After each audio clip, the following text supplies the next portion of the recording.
thank you all for coming. I think we're going to go ahead and kind of get started.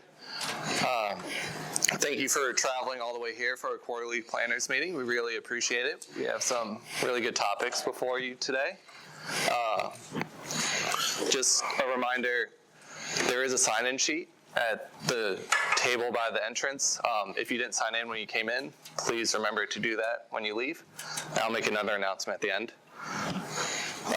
A quick review of the agenda. We're going to kind of touch on Maryland tribes and increased coordination with those tribes. It's our first topic. We have Tom Bradshaw here as a guest speaker. I'll introduce him a little more thoroughly in a moment. We're also going to give a review of the Maryland 2026 legislative session and the bills that were passed and signed by the governor this year and how they relate to the critical area. We're also going to review some new guidance on how to meet the 10% requirement for pollution reduction on small residential lots within the IDA. That's been a challenge for a lot of jurisdictions, how to navigate those really small redevelopment projects. And then finally touching base on a new guidance from the Commission on stream restoration projects that happen within the critical area. So hopefully this will be really informative and really useful for everyone. So jumping into Maryland tribes and coordination, we have Mr. Tom Bradshaw here with us today. He's from the Nassau-Wawash Band of Indians. He's also the chair for the Maryland Commission on Indian Affairs. And he is a forest industry development specialist with the Maryland Forest Service here at DNR. So he's going to give you a great presentation. Well, I certainly hope so anyway.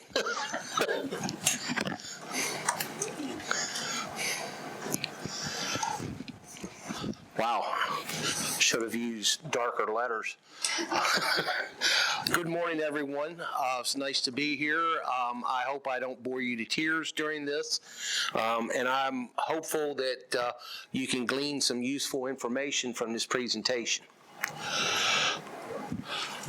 As he said, I'm Tom Bradshaw. I'm the Forest Industry Development Specialist with the Maryland Forest Service, Department of Natural Resources. I'm a member of the Nassau-Wawash Band of Indians.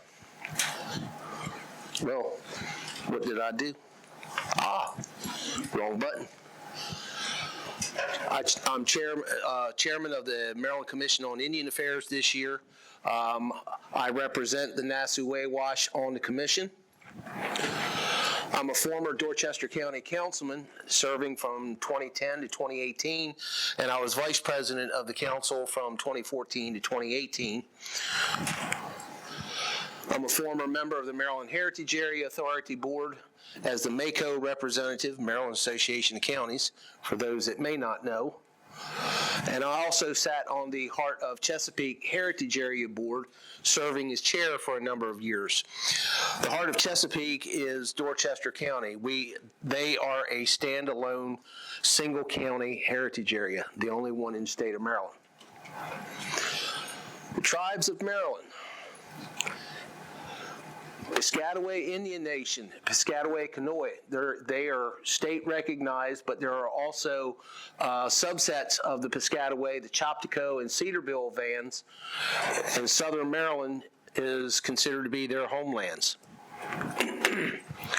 Pocomoke Indian Nation, Somerset and Worcester counties are their homelands and into Wicomico County, and Wicomico County was actually part of Somerset until it was formed in 1867. Little history lesson there. The Assateague Peoples Tribe.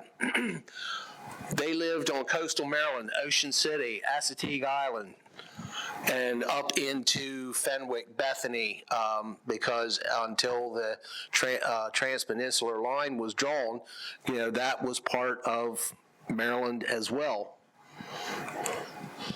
The Accahonac, they're a state-recognized tribe on the Lower Shore. They lived in the Lower Shore counties and into the Eastern Shore of Virginia. The Nassau-Wawash. We are descendants of the Nanticoke and Choptank tribes. The name comes from two ancestral villages. Nassau which is on the Nanticoke River. And if you read John Smith's writings, that is where the Nanticoke fired fiery arrows upon his shallop as he was coming up the river. Waywash is a chop tank village and is in the area of the town of Secretary, just outside of it. Our homelands are basically the Nanticoke River, Chop Tank River watersheds. There are also other tribes across the state. However, the tribes that I've listed are the ones most impacted by critical areas. A little history. Indigenous people, we moved with the seasons. Winter meant living inland in the forest for shelter, hunting deer, rabbit, squirrel, small game. We did go to the water some because in the winter months you had oysters. In the spring and summertime you didn't eat them as that was their spawning season. And in the spring and summer, we lived in the open land near water for farming and fishing and crabbing. We ended up being forced to live on lands or reservations. Yes, reservations started here on the East Coast. I tell when I say this, a lot of kids kind of look at me like I have two heads. When you think Indian reservation, you're thinking Oklahoma, Arizona, places like out west. They started here first. And again, we still lived according to the seasons, and eventually with enough pushback from the colonists because they said, well, they're not here all the time. There were a lot of issues with encroachment.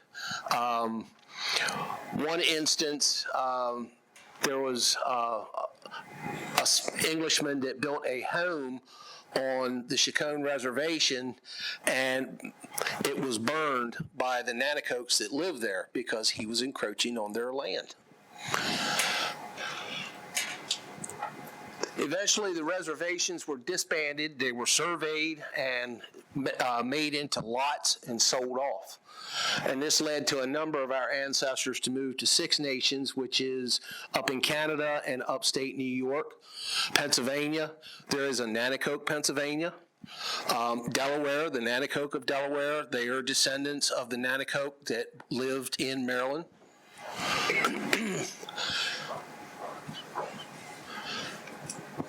And for centuries, there were a bounty on our heads here in Maryland.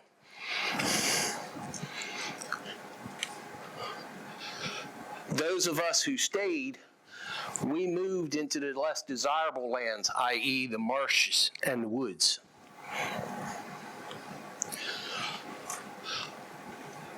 The Shearin Reservation, this is in Dorchester County. As you can see, it's on the Nanticoke River and the Marshy Hope, which historically used to be called the Northwest Fork of the Nanticoke. This reservation was 5,166.25 acres.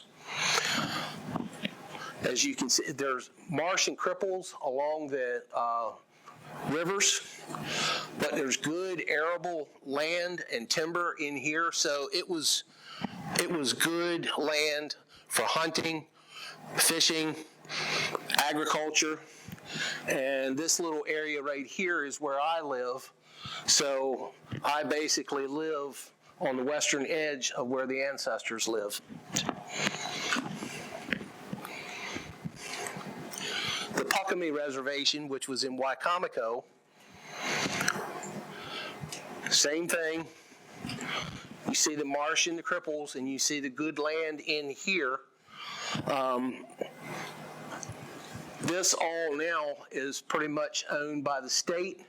There was some Chesapeake forest land in here that is reserved as hiking trails, no hunting or anything like that. Basically, this was an offshoot of the Shearin Reservation, and I took these two illustrations from Helen Roundtree's book, Indians of the Eastern Shore of Maryland and Virginia.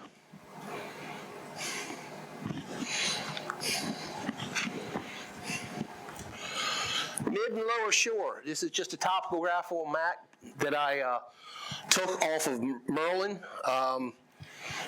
just to give you an idea of just what the area looks like without any kind of overlays on it. GIS, that's a wonderful thing. Satellite imagery, you can make all kinds of maps and layers with it. So we'll go to Dorchester, and I use Dorchester primarily because I know it like the back of my hand, having lived there all my life. You see the blue. Look at all the land mass that's taken up by critical area. Now, granted, it's all along rivers and non-tidal wetlands and stuff like that, but these are the areas that when the ancestors were forced to leave, this is where we migrated to. In the areas that were less desirable, we hid out in the marshes and the woodlands and intermingled and intermarried with the English people that lived there. And we go to the expanded buffer. Even more. Since when they come up with the expanded buffer from 100 to 300 foot, this is how much more impact it took on Dorchester County. Dorchester and Somerset are the two most impacted counties by critical areas on the shore.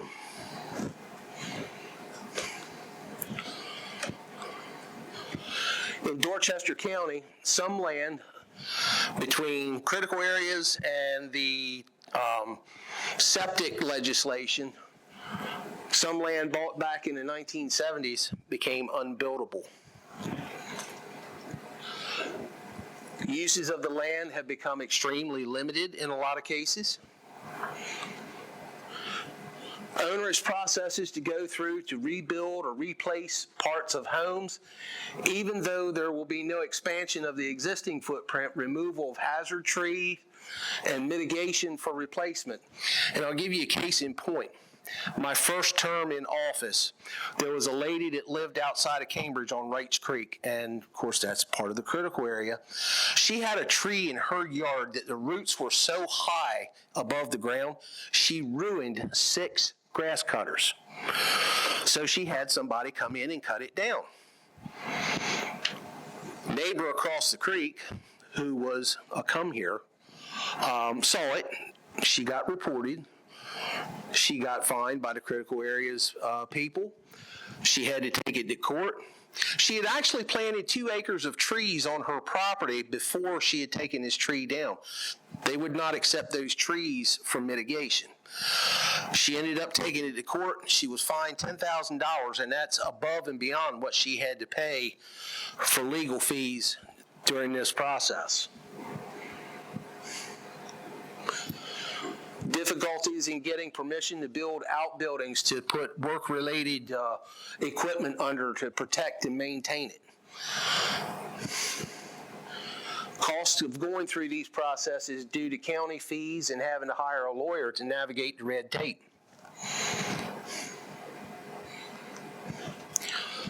Some unintended consequences. As I said, in Dorchester County, because of critical area regulations and conservation easements, and this come from a real estate agent who happens to be one of my wife's cousins, full disclosure, that 80% of the county is considered unbuildable. This creates a huge loss of tax base and puts the burden on areas where growth can happen. Working waterfront communities are slowly disappearing. Between harsher land use and commercial fishing regulations, the younger generation no longer pursues life in these areas. These villages are the remnants of indigenous communities, places where we lived and thrived for generations after we were forced to leave the prime lands because of English encroachment. These once thriving communities are now being neglected. Roads and ditches are no longer being maintained as they should. I know in Lower Dorchester, what a lot of people call over the river, which is the Toddville, Wingate, Bishop's Head area, they They've been replacing cross pipes, but the ditches down there haven't really been cleaned and maintained for like 4 decades. Roads, most of them are tar and chip because of tide, water inundation. The tide comes in, the ditches aren't cleaned out, it has no real way to escape. So you have inundation that stays there for days on end. My grandfather, who was a farmer, a waterman, and a boat builder, told me, boy, don't worry about the tide coming in, you need to worry about it getting out. And there's a lot of truth to that. So what happens to the land when these communities are finally disappear? One of two things is what I see. Either the state or the federal government owns it, and once they own it, it comes off the tax base. A lot of the homes in the lower part of the county and a lot of the properties that go with it are being bought by wealthier people for hunting purposes, because Dorchester is very well known for sika deer. And I can remember as a kid that if you saw one, it was like seeing a bald eagle. It was a big to-do. And now, you ride down the road and they're standing there grazing on the shoulder of the road, and unlike a whitetail, they'll just pop their head up and look at you like, oh, hey, there you are, going back to eat. They're not timid. They're very inquisitive. I had a friend who was a logger. He's dead and gone now, but he was cutting attractive timber for the sawmill that I used to work for. And he told me that in this particular tract, and it was in the lower part of the county, he had a sika deer that followed him every day when he was running the skidder from the woods, dragged the logs up to the log deck, back and forth all day long.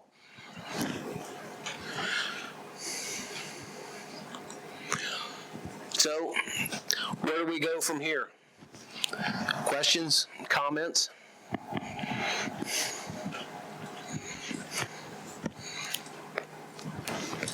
Wow, tough bunch. Yes.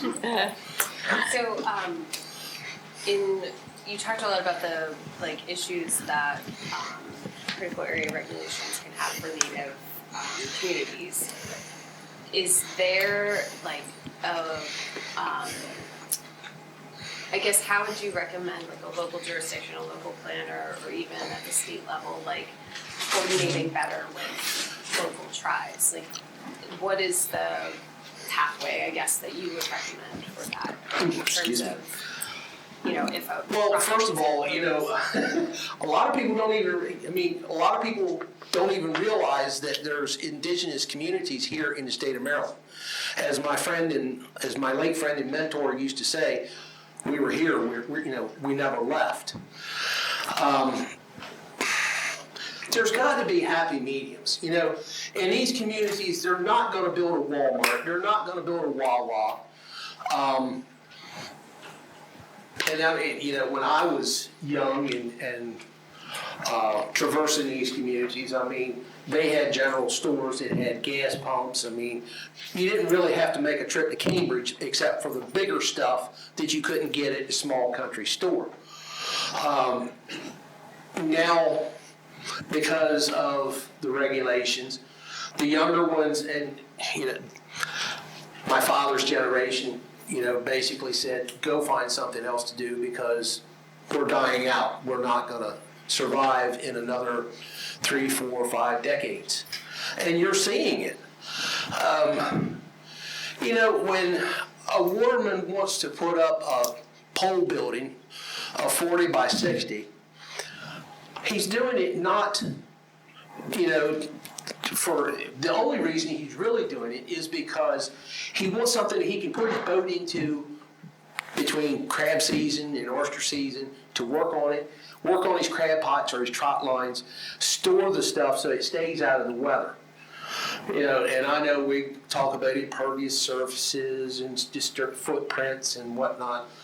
But, I've seen several times when I was a councilman that there were several petitions just to replace a front porch on a home in a critical area that was denied.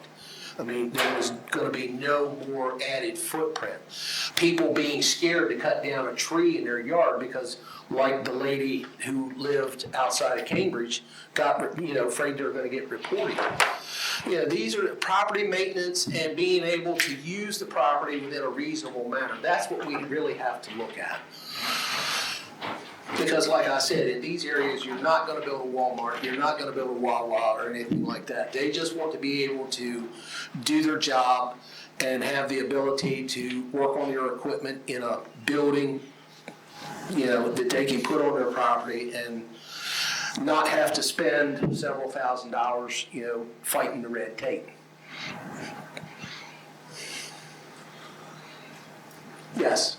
I'm sorry if I missed this. I think you said the remnants of tribal villages or communities, but then you also speak to current communities.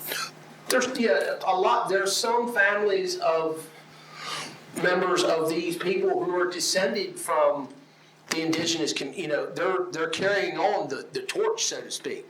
These communities in these fishing villages, that's where we moved to when we were forced off our lands, our prime lands. So, the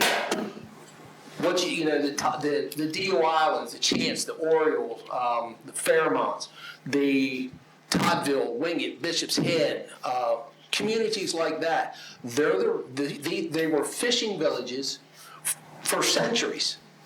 But now, because of regulations, and it's not just critical areas, I mean, that's just one of the many nails in the coffin for these areas.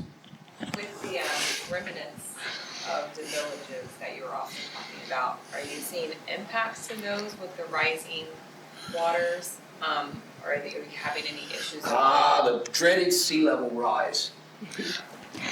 I have a friend who is a geologist and an anthropologist, and he's done extensive studies on the Delmarva Peninsula. And he can prove that the Delmarva Peninsula has been underwater 5 different times in its life cycle. He did an extensive study on the Fishing Bay and Hoerger River watersheds. And he found a geological survey marker in Gunner's Cove, which is on the Hoerger River side of Dorchester, the Hoper's Island side, I think. Anyway, he took the information off of that, and it was placed there like 6 decades ago. And he compared it to today's information. Guess what changed in that 60 years? Absolutely nothing. It was at sea level. It's still at sea level in there. The ability to maintain ditches, because like my grandfather told me, the tide comes in, it's got to go out. If it doesn't go out, then it'll rot the ground, and that's why you see marsh accretion, erosion, shoreline erosion. That's another thing that, and I know DNR. Climate, I still want to call it Chesapeake and Coastal Services. It's Climate and Watershed now. They're working to create living shorelines to make these communities more resilient, and I applaud that effort. But I'll give you a little analogy. If you fill a glass with water, don't fill it to the brim, leave about an inch, and start putting ice cubes into it. What happens to that water when you start putting ice cubes into it? It starts getting displaced, and you put enough ice cubes into it that it will overflow the top of the glass. In sense of land, it's erosion, and it's something that's hard to fight. Mother Earth is going to reclaim itself no matter what you do. I'm sorry, that's just the way it works. And shifting sands will shift. So it's the bathtub effect, basically. We're having sea level rise because we've got a lot of erosion. In those same 2 watersheds, the Hoerger River, which is more of an upland area, versus the Fishing Bay, which is more tidal marsh. In 170 years of documented erosion in lands and whatnot, the Hoerger River watershed lost nearly 5,000 acres versus in that same time period, not quite 1,000 acres in the Fishing Bay watershed. So, I'm sorry, are you not seeing any impacts to the remnants of the villages? yeah, I mean, the younger generation, my great-grandparents lived in a home that is in the southern part of the county, and it's not far from Wallace Creek. The storm of 33 came through, and it flooded the house. They stayed in the upstairs until the water receded. So when the water receded, they put their muck boots on and proceeded to shovel the muck off the floorboards out the window. They were resilient. And now people are lifting homes and whatnot. Tide inundation is not a new thing, even though the media would make you think it is. It just happens, these 100-year storms, and yes, they have been a bit more frequent. The farm that I grew up on, Hurricane Isabel was the last time that water was on that farm. The first time was in 1933, the big storm. So, but yeah, I mean, there are impacts, but we can lessen those impacts by maintaining drainage areas so that the water can ebb and flow, and the living shorelines, planting, in tree care, if there's a hazard tree,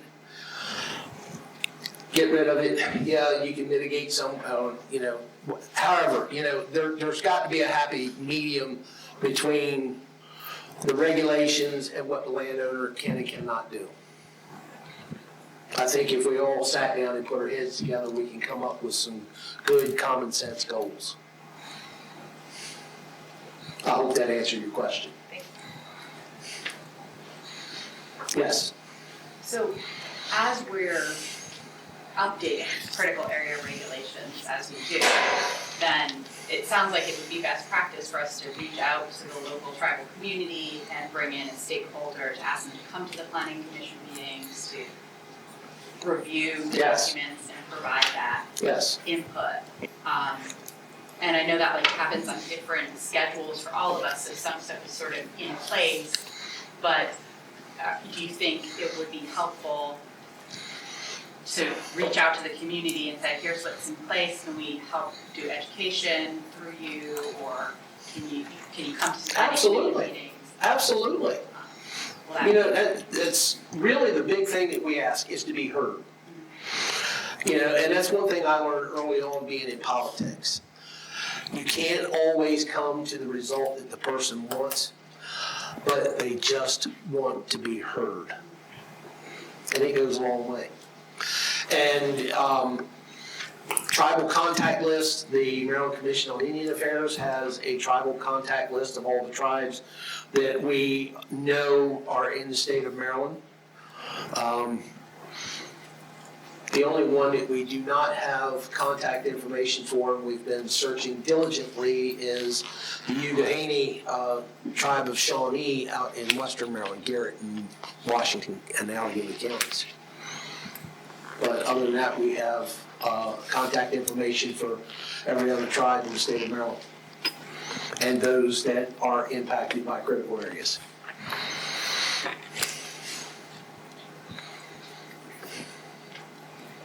Anyone else? So Tom, if I could just follow up on that, are there, we have standard, and you know it from your time on the council, there's standard ways that we take input, public hearings, circulate drafts, receive comments. We all know the limitations of that for just about everyone. Are there certain ways, forms of communication, times, places, mediums, that work best for Indian communities? Well, I also sit on the Archaeological and Environmental Committee, which is a subcommittee of the Maryland Commission on Indian Affairs. So, if you sent that information to us, we could disseminate it to the tribes that were in the areas that would be impacted or that you would want information and feedback from. Okay. Great, thank you. Mm-hmm. And Michael can provide you with my contact information. Please. Definitely can. I'll be more than happy to. Do we have any more final questions? All right. Well, thank you very much, Tom. So the ending kind of conversations around reaching out and giving tribes a voice kind of dovetails nicely into the Commission's more recent efforts into equity and climate resilience. As part of that, we're trying to work in, hopefully, to our public notice requirements for conditional approval projects. We'll be good.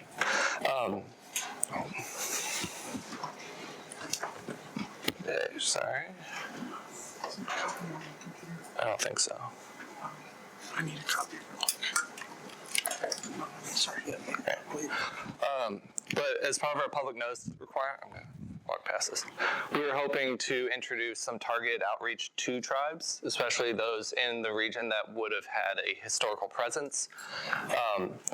This is kind of an open door policy for the tribes to either they can engage at their will, they can provide comments when they want, but it's no obligation for them to provide comments. It's just giving them a clear pathway to have their voices heard, have those comments brought before the Commission alongside any conditional approval that happens within the county or local municipalities.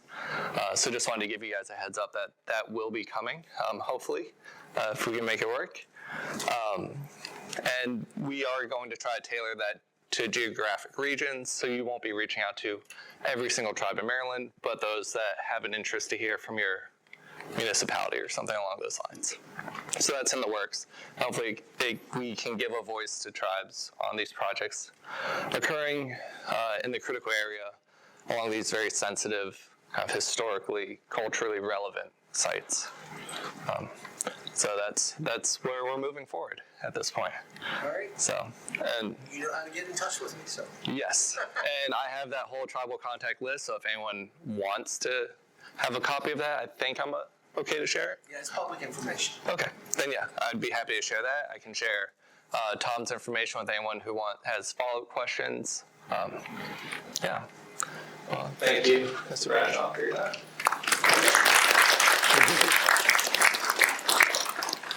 Have a good rest of your meeting. I'll go back to the issue. So next up, I'm going to invite Lisa Hoerger up to discuss the legislative session in 2026 and the two bills that were passed and how they'll impact the critical area regs moving forward. So Lisa. Thanks, Michael. I think most of you know me. Here like a bad penny for some of you. So you know that I do the regulations for the commission, and just a heads up, and Michael was just alluding to it a few minutes ago, we will be sending out a draft probably June maybe, regarding the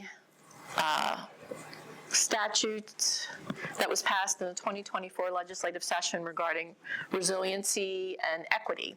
And some of that is going to include some of the public participation, things that you heard about vis-a-vis the tribes in Maryland. So keep your ears and eyes open for that. But I didn't come here to talk to you about that today. I came to talk to you about the other thing that I do from January to April with our chair and with our executive director, which is work with the Maryland General Assembly. And some of you are already aware that we had two bills in the legislature this session. They both were passed. One has already been signed by the governor. The other one is awaiting his signature. And I'm just going to do a brief overview of both of them for you, especially since I have a couple extra minutes and I'm not listening to what Nick told me to do.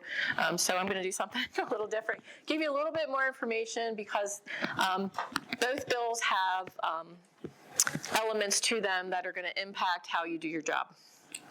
So hopefully I can do this correctly. So the first bill was basically called Standards and Procedures, Senate Bill 178, House Bill 258. This one hasn't been signed by the governor yet, but it will be. And what it did, the majority of the bill had to do with us cleaning up our statute because we have had both regulations and law changes in the intervening years, and things haven't caught up to it. So things like, we didn't have places where it said Atlantic coastal bays, and we need to put that in our statute, right? Or things like the commission has to vote on regulations before the staff take them and put them through the formal regulatory rulemaking process. Stuff like that, stuff that you guys don't really care about. But there was other things in there that clarified some ambiguous provisions, and one had to do with growth allocation and the adjacency requirement for locating new areas of growth allocation. On this slide, you'll see the things that the bill did not do basically was introduce anything new. We were just clarifying, so I'm just going to go over that. And sorry that this is in small text. But the bill, and I'm going to send out links to these bills for you all, and you will get a follow-up letter from either myself, the executive director, or the chair, about the legislation. But essentially, the initial bill had this language in it. So we were taking the word adjacent, which you can, hopefully, you can see in the bracketed text. So that's repealing. So we were going to repeal adjacent and instead insert what you see in all caps, which is the words contiguous and adjoining. And the reason we thought we needed to clarify what adjacency means is because we've had a couple snags over the years in different jurisdictions along the way, whereby this may have been interpreted locally one way, and by the time it went through your local process, got approval, and came up to us, we didn't see it as adjacent. It was viewed differently. And therefore, we put the applicant and the county, yourselves, or municipalities in a difficult bind. So the reason we wanted to clarify this was to make it understood from the get-go that, yes, we all agree that this is what adjacency means from the statute, and we can move forward from that point. Or find another process for what the applicant's proposal was. So that was kind of the point of that. And then what happened was we had some conversations with some of you, and we also talked to Macon, and we had an amendment to the bill. And so what we all decided on, and what is now will be in statute, are these words. So we put a definition of adjacency in the statute. So adjacent means with respect to areas with different land classifications, and you all know, you've got your maps and you've got all three designations and you're trying to put a growth allocation. Sharing a common boundary line or separated by a public road or private street, road right-of-way, or other utility or access easement. So we had some questions about that because sometimes, the growth allocation envelope or parcel might have to jump a right-of-way or something like that. And there was a lot of concern about that, and we wanted to make that clear in the statute. So that's the intent, that is the meaning. This meaning is not different than how commission staff or the commission have interpreted it all these years, but we just wanted to have it finally kind of institutionalized and memorialized in the statute. So that's the big thing about the Standards and Procedures Bill. Everything else in it, what you will see when I give you the link, is just, not major stuff, but little things we had to clean up. Hey Lisa. Yes. If I could just add, the bill did not change the opportunity to submit an alternative to adjacency. So as you are considering a growth allocation, this was meant to clarify if you go through the it is adjacent route, but there is still it is not adjacent route available to local jurisdictions. Thank you. Yes, that's very important. Regina? How does adjacency apply if we're talking about across a creek? So as you can see, that's not part of our definition. So across the creek is not adjacent. That is how we would interpret that. Okay. I know that's always been a question for years because we've seen them many times. So good question. Anybody else on adjacency? Fun stuff.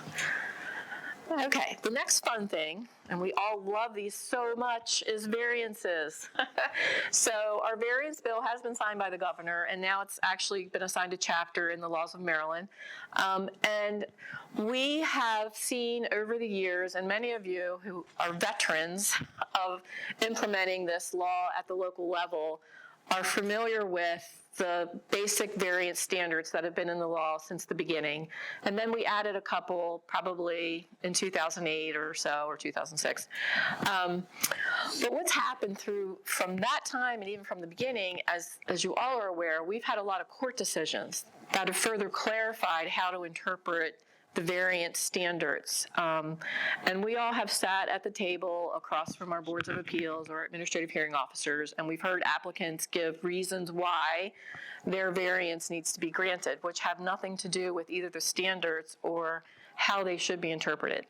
So what we have done with this bill is we've inserted the statutory language to assist you all, and we also floated this by some of you before we put it in the hopper with the legislature, in the hopes that this additional language that comes directly from the courts, we didn't make it up, will help you all when you have some of the applicants or hopefully help your Board of Appeals, help your admin officers, for those of you who have them, or your planning directors, with dealing with some of the responses that you get, and then the ability to have some additional tools at your disposal.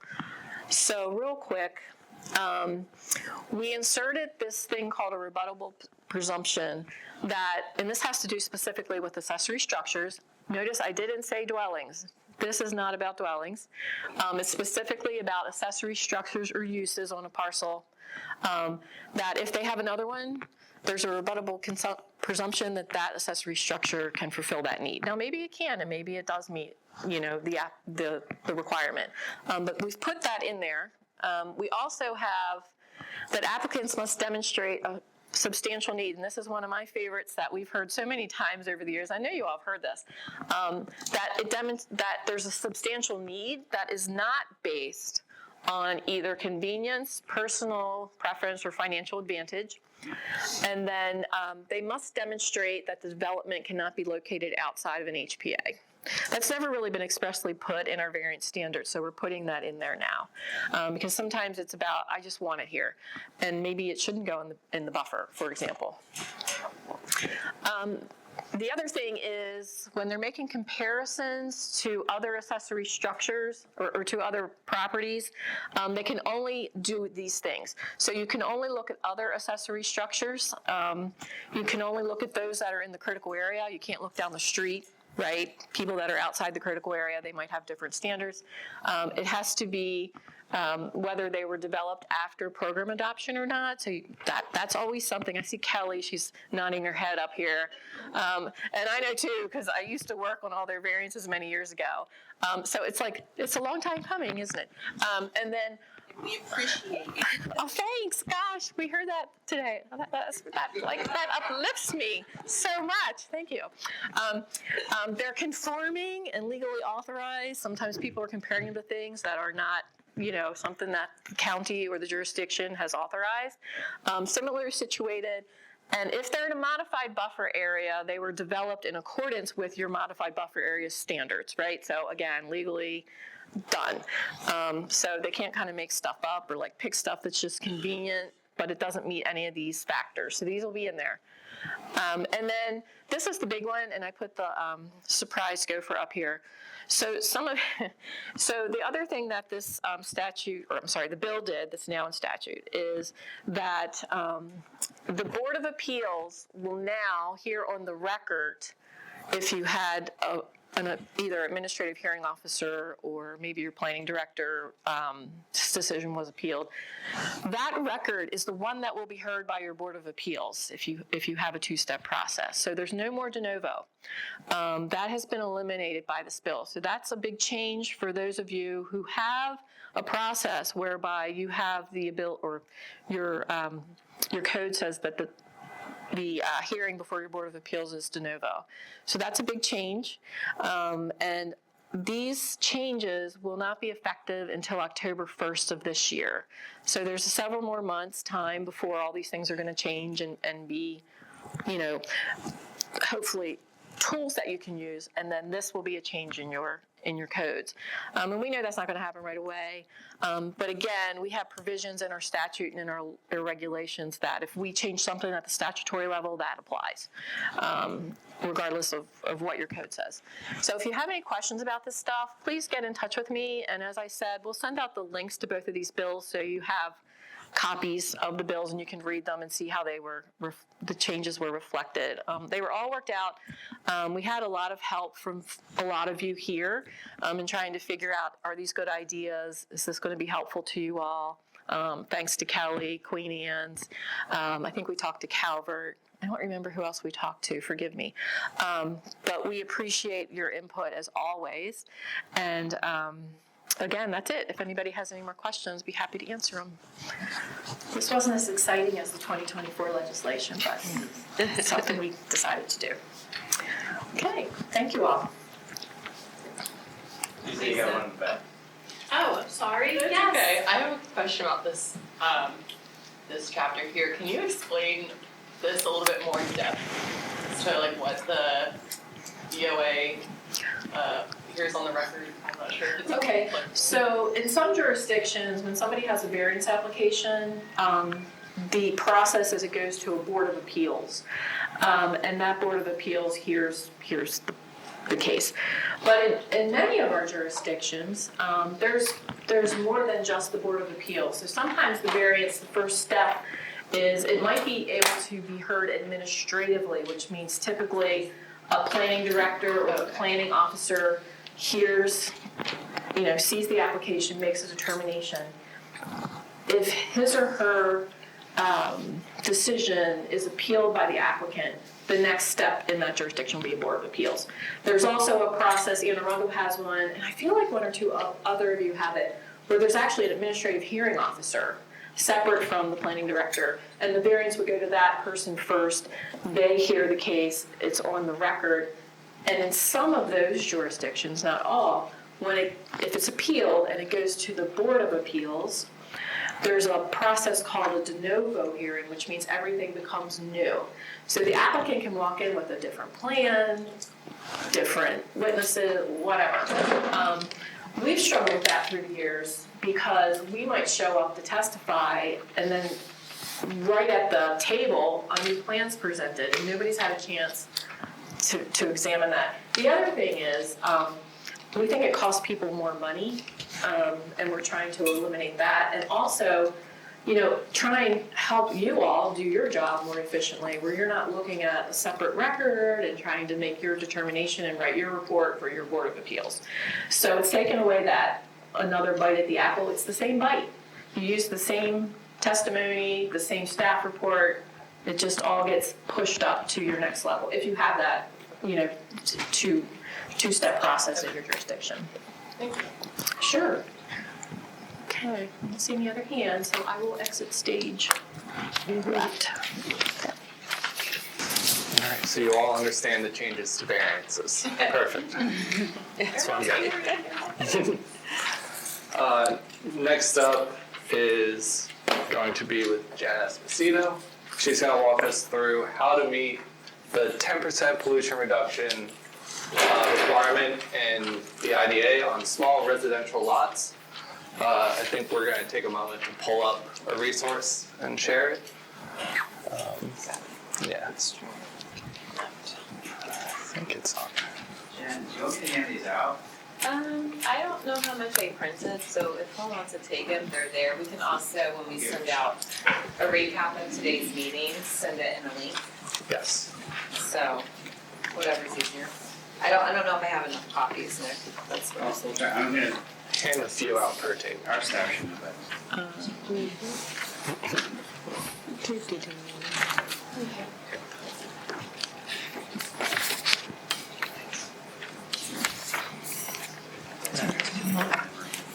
Right. Okay, hopefully this pulls up. No. Track it.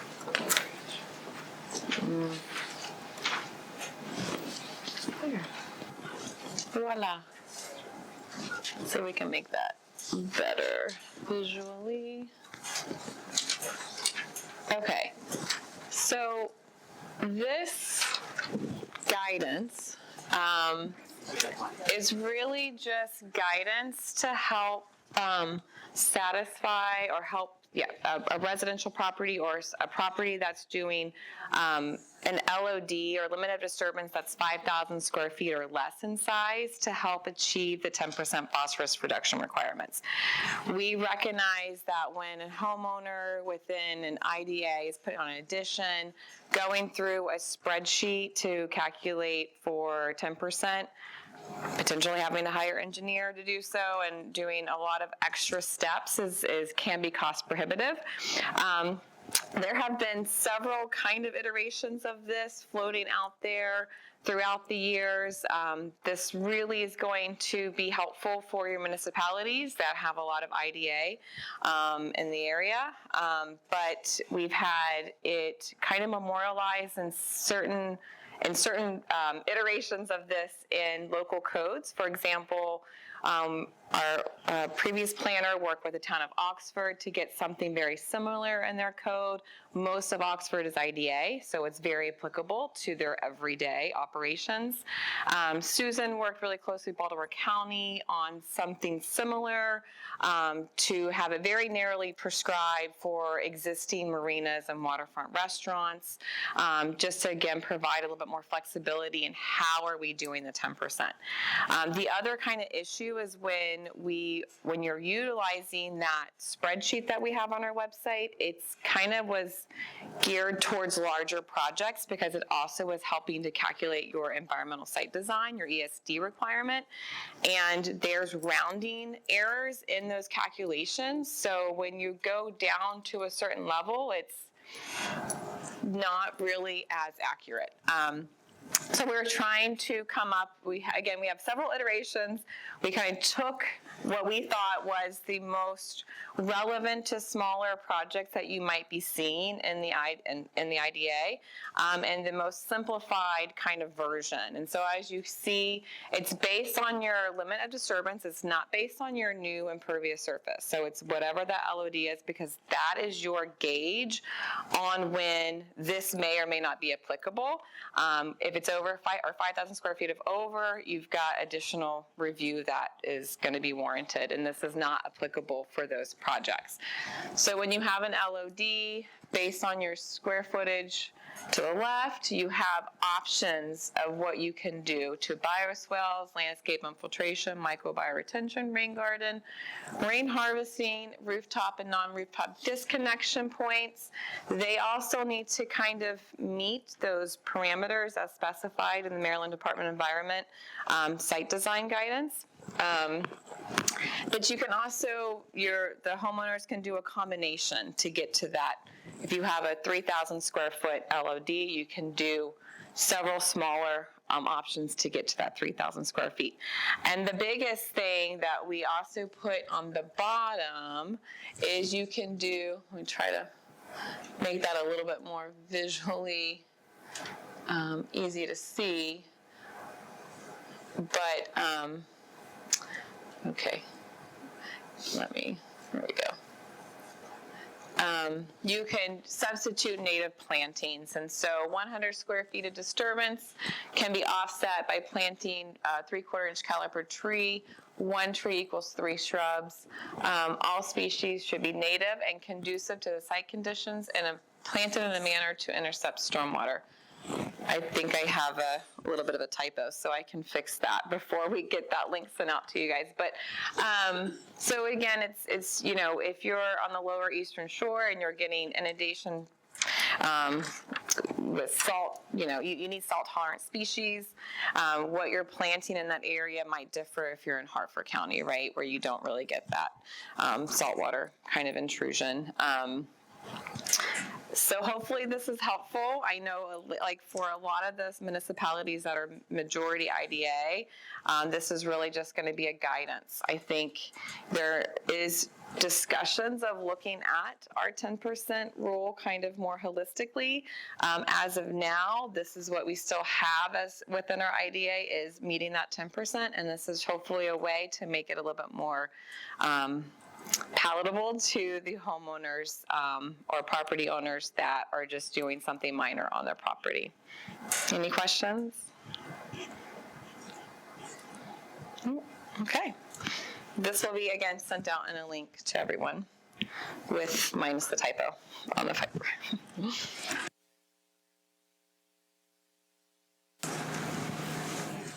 And I was expecting more questions with that one. So yeah, I messed up there we go. So we're moving along well ahead of schedule. But up next is Charlotte and Claudia to talk about stream restoration guidance for stream restoration projects in the critical area. So.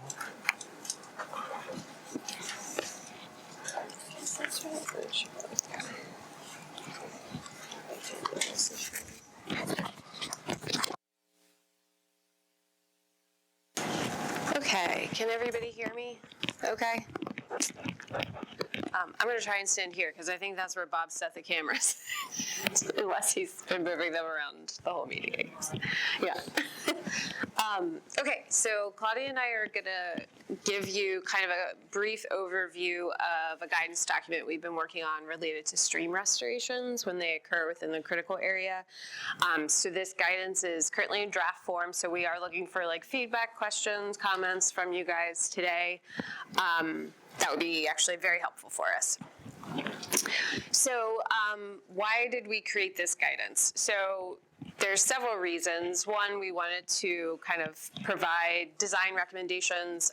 DNR has a stream restoration guidance. MDE has some guidance documents available online as well. But we wanted to kind of take both of those and add to it kind of our own recommendations when a stream restoration occurs within the critical area. We also wanted to kind of call out the need to minimize impacts to HPAs, including stream buffers. Stream restoration projects can be oftentimes impactful to buffer areas, and so we wanted to kind of provide some best management recommendations for when those impacts occur. We also wanted to provide clarity on the mitigation requirements, and not just for you all, not just for consultants, but also for the staff in our office, because we see stream restoration projects kind of on a project-by-project basis, and we don't have specific regulations for restoration projects. And so we found ourselves at the staff level kind of like looking at these projects and trying to figure out, is the mitigation appropriate? Is it enough? When a project is proposed, and we were kind of doing that like ad hoc. And so we wanted to really kind of sit down and focus and think through like what makes the most sense in terms of the mitigation we want from street restoration projects. And then also kind of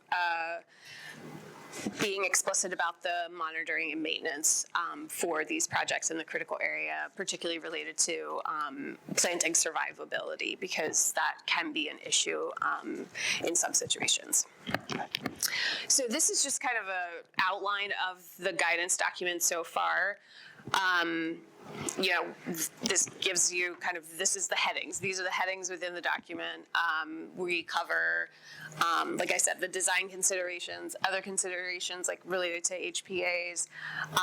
We tried to do kind of just a summary of permitting requirements, but that is maybe more for like a consultant who would be reading the guidance. You all know what your permitting requirements are. And then we also go into, like I said, the planting requirements, mitigation ratios in different varying situations and scenarios. And then Claudia actually worked very diligently on a couple of our appendices. So an invasive species appendix that kind of calls out the species that are most likely to cause issues for stream restoration projects. And I think there's some recommendations in there about how to deal with those species. And then we also have appendices on like your submittal when you're putting together a submittal to us on the stream restoration project, kind of like what should be included in that. We have one for state agencies also because we do review those as well. And then a mitigation worksheet to kind of help you calculate what your mitigation total should be at the end. So design considerations, we looked at DNR's guidance document as well as some of the information that MDE has put out there for stream restoration projects, and we kind of tried to take both of those and think about how they would apply in the critical area and if there might be like additional considerations we would want. Watershed condition is mentioned in both of those agencies' guidance documents where, you know, they are really encouraging taking a more holistic look at what's happening in the watershed as a whole before the runoff makes its way into the stream where the restoration is proposed, and really trying to capture as much of that runoff outside of the stream as possible before doing the stream restoration project. So we did reiterate that in our guidance document. Again, limiting impacts to the buffer and other HPAs, especially within FIDS habitat, because we have been seeing more stream restoration projects proposed within FIDS, and that can kind of create a extra layer of anxiety for us a little bit when you know, there's tree clearing within buffer FIDS. We really do want to make sure that we are getting back the habitat that we're losing and that we're losing as little of it as possible, even in an interim situation because of the replanting that's happening. Again, other HPAs, rare, threatened, endangered species like that, it's, you know, has come up in certain stream restoration projects we've looked at, so considering things like that. And then other protected resources. So we met with DNR as part of you know, working on this, and they brought up some interesting things that like we haven't, you know, they're not necessarily critical area related, but they are considerations that you as locals, you know, may want to be thinking about, like the tier 2 streams, like streams that they also have like a designation for cold water streams because of the fish habitat that those provide. And so like when stream restoration is proposed within some of those kind of other like protected or high value resource kind of areas, really being cognizant of that and trying to maintain that resource during the restoration project. And then also sea level rise and climate change, and kind of thinking about how that may impact a project that's proposed. A stream restoration project that occurs in the critical area is likely going to be, you know, farther down in the watershed. It's going to be at that coastal interface, and so if you're getting that tidal influence coming up into the location of the restoration project, really thinking about how increasing sea level might impact what you're proposing. And with that, I think I'm going to turn it over to Claudia.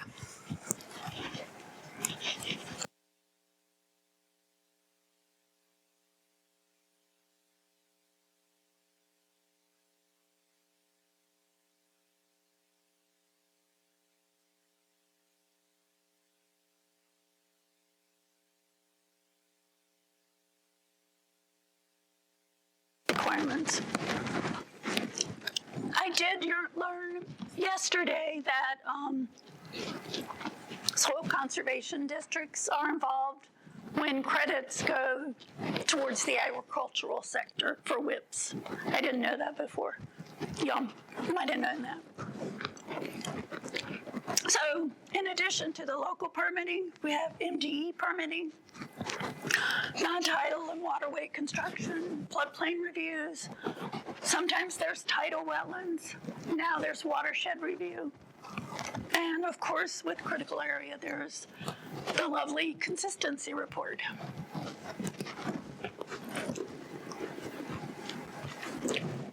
Planting and restoration requirements.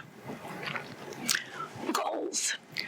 The overall goal in the critical area for stream restorations is at a minimum to maintain the amount of existing forest and other vegetative habitat that we have. And where possible, enhance that. We talked a lot about mitigation ratios, and I've talked to some of you here about mitigation ratios for stream restoration, and it's difficult trying to balance stream restorations with other resources.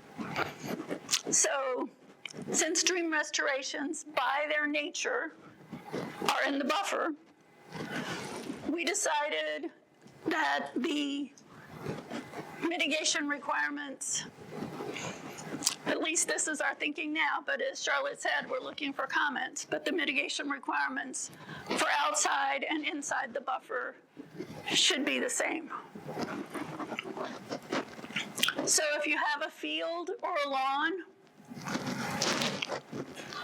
think about enhancing it. You're going to have to stabilize it. Think about stabilizing it with native vegetation. And in this situation, on a farm, there actually are planting back woody species. For forest and developed woodlands, this would be replaced as at 1:1, back in the buffer, in the riparian area. Tree for tree if you've just got, or by canopy if you've just got developed woodlands. Forest, we have been defining as 10,000 square feet or greater. That comes from Forest Conservation Act. We get into forest interior dwelling bird habitat. It's still 1:1, but that needs to go back as FIDS habitat, which generally means putting the vegetation back where it came from along the stream. For FIDS interior, that greater than 300 feet from the edge, 2:1. So we would like to see stream restoration projects put the 1:1 back where it came from and then augment it where possible. And then we do have a category for 3:1, and that's in the situation where the proposed stream restoration is removing forest but not planning to put forest back. In other words, to create emergent wetlands or such as that. We have not seen any projects like this officially come in, but we have seen some in the planning stages.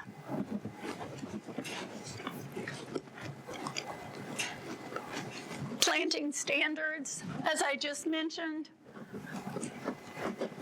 if forest is replaced, replace it by area. In other words, don't allow somebody to use credits to plant back less than what they actually cleared. We are using 400 woody stems per acre for everything right now, and that's a combination of the Forest Service. They usually recommend or require 435 woody stems per acre, and critical area regulations, which for certain plantings can be a little below 400, so we decided to go in the middle there at 400. And forest structure. I've seen a lot of stream restoration projects where they only propose to plant back trees. It's important from a critical area standpoint to get the whole forest component, which is canopy, understory, trees, and various sizes of shrubs, and a diversity of species. I think we all know why that's so important. If we had all planted green ash way back when, it would all be dead right now if that was the only species we had in the understory. So we are recommending a minimum of 3 species for each layer.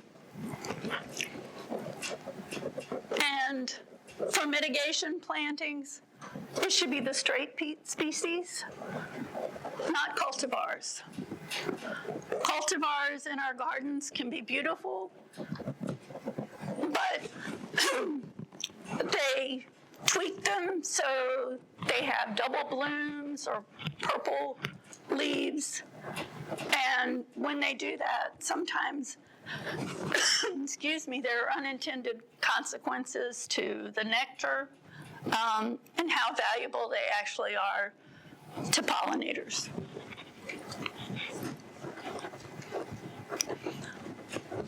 For monitoring and maintenance, we are recommending a minimum of 5 years. A lot of things, it's 2 years now. I think most of us have seen where that just isn't adequate. You might get the trees to survive in 2 years, but then you've got invasives taking over. We recommend monitoring every year so you can see and take care of issues as they arise. And as Charlotte mentioned, we do have an appendix that lists out the main invasive problematic species.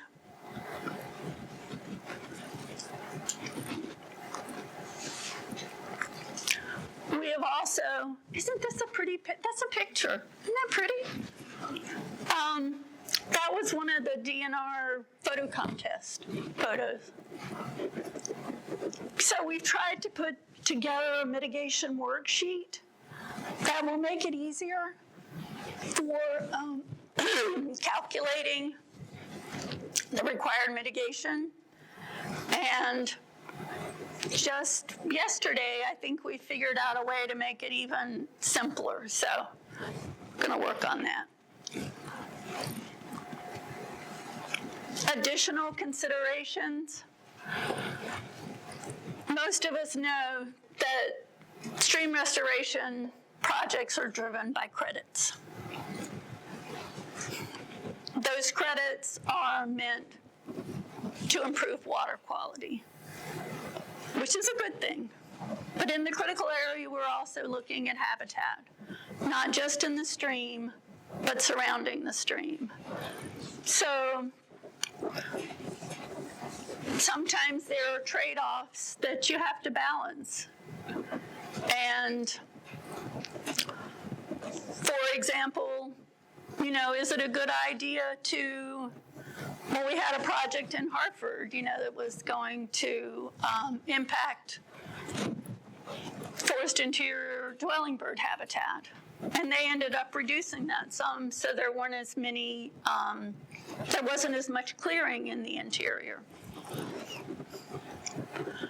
Should there be additional mitigation for old growth forest or older forest?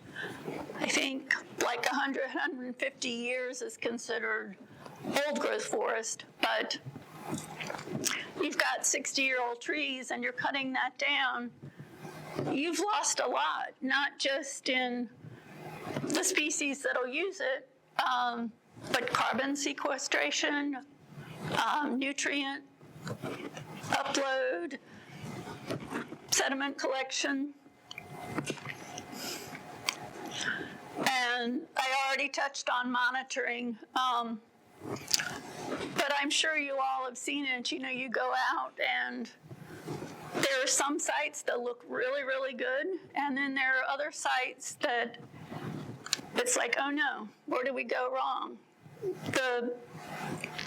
trees that were planted have been damaged by deer or have totally disappeared, or you've got invasive vines already growing over them. So it really is an important component. And also monitoring of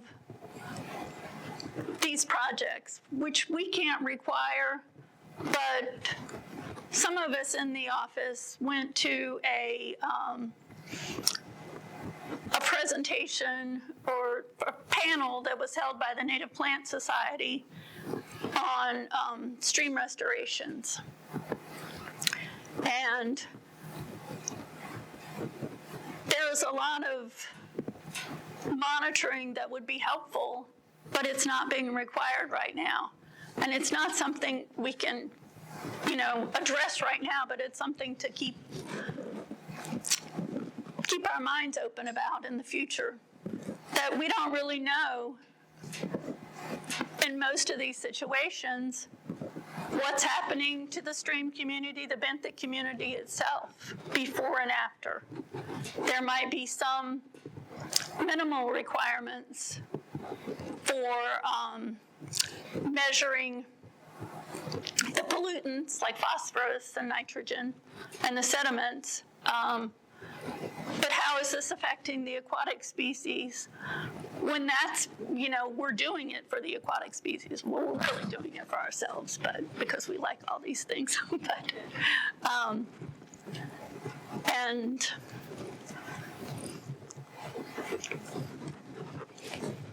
that's all I have.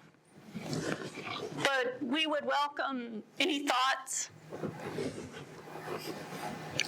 So I actually have two questions. No. First one might be a little redundant because we're having the conversation, but would this essentially mean that a stream restoration project, should it have all the proper permitting, is an authorized buffer disturbance without the need for variance? I would say yes. Yeah. Okay. And then second question, there was a lot of discussion regarding invasive species control. Let's say we were doing inspection during our 5-year monitoring period. They're meeting survivability standards, but there's significant rise in invasive cover in the area. Would that be grounds for a failure of inspection? I think it could be. It could be a little subjective, but I know that the Department of the Environment, for their wetland banks, they require no more than 10% of a invasive species in any layer, so maybe that's something to consider. Thank you. And one thing I failed to mention is if you've got something stricter, some of you have stricter language in your programs. That's perfectly fine. But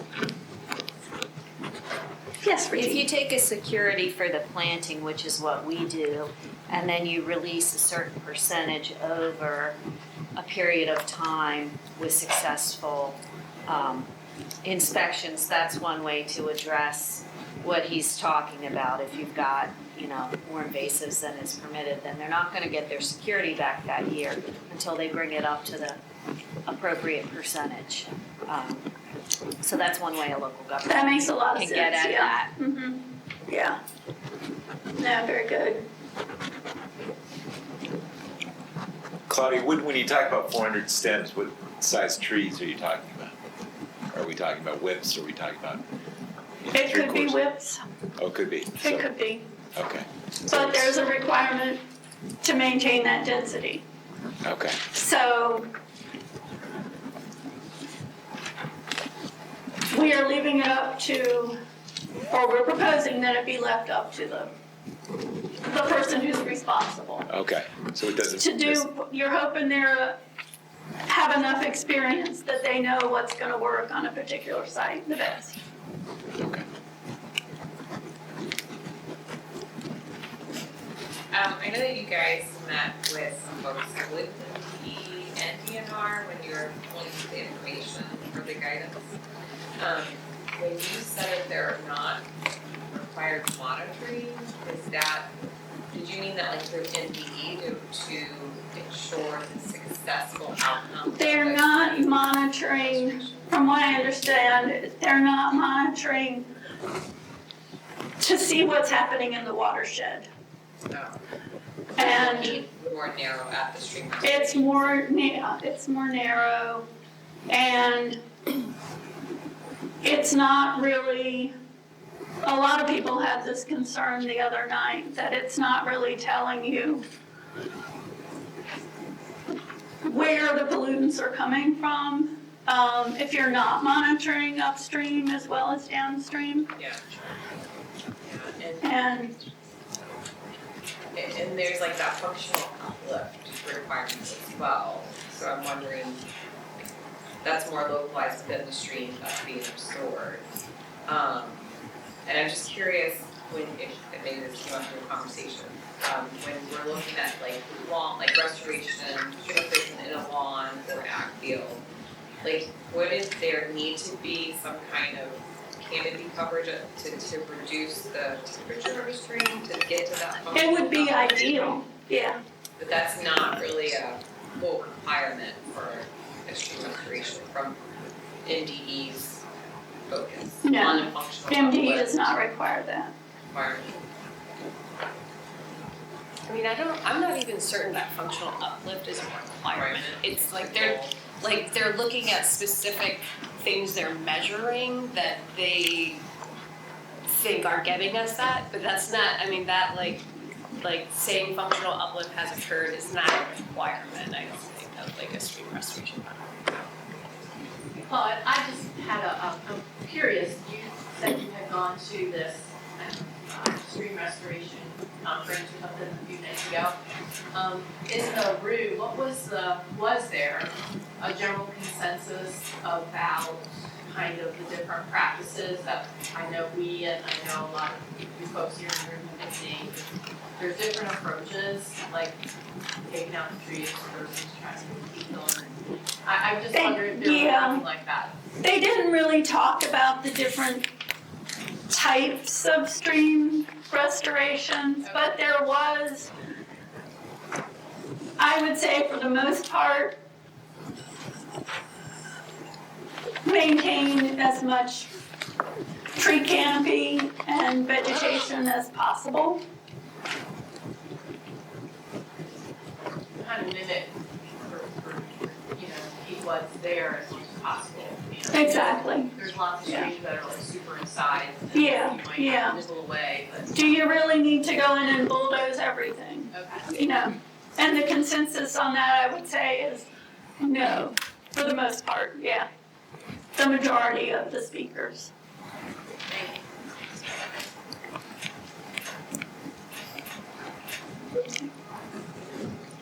Yeah, I would just add anecdotally to add to that, there was a speaker from Baltimore City and she was talking about a project they did where they did clear a significant swath of forest and then replanted, and they were having a really hard time getting the trees to grow back.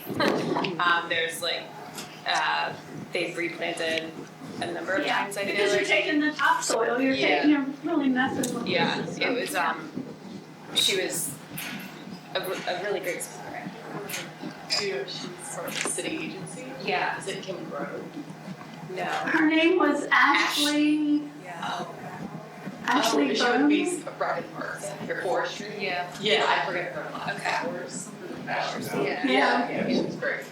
Yeah. But she had a lot of good lessons learned, and we were hoping actually to maybe bring her into some of her future efforts and conversations about stream restoration, because she just had a really good perspective of where they've succeeded, but also where they've failed. It was very honest about some of the struggles they've had in Baltimore City with their restoration projects. But I thought that site particularly was really interesting because it had been a full forest previously, but they were really struggling to get trees to come back after the restoration projects. In your conversations with ND, did you talk about working in the wet, as they call it? Which means they like work in the stream bed as opposed to working from the sides. Yeah, I mean, not necessarily with MDE. I know that that's a common method that contractors can use where they kind of start and work their way back in the stream channel to kind of minimize clearing so that they're working more in the bed of the stream.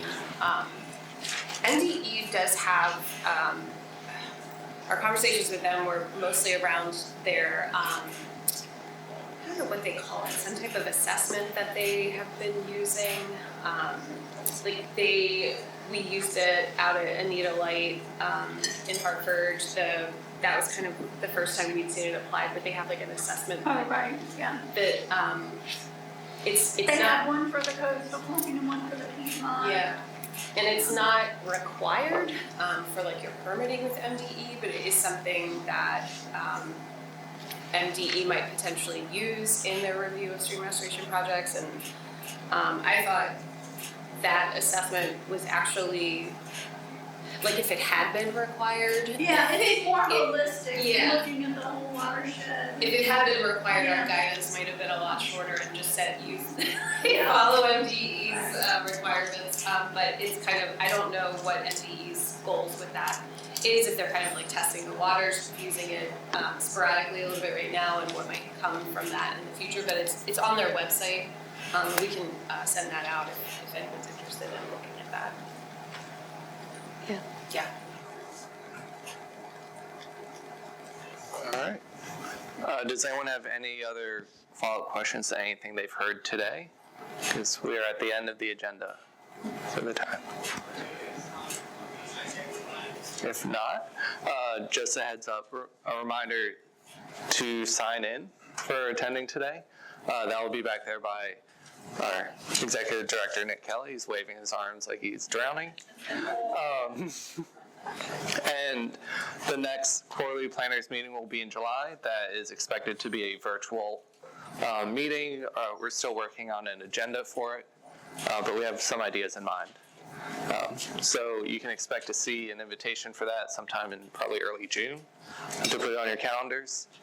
And yeah, thank you all for making the drive out here. I know for some of you it was longer than others, but we greatly appreciate your time.